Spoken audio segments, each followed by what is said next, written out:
only comes back to land if everything is like super green. Right. And then we had some concerns about the tower, so it was commanded to land out to sea.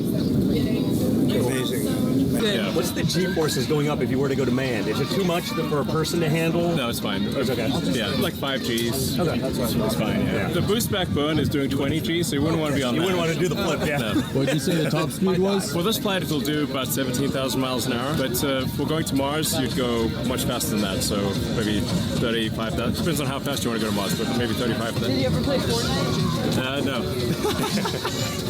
But I did play Quake and a bunch of other first-person shooters. What about League? Did you play League? Is that X?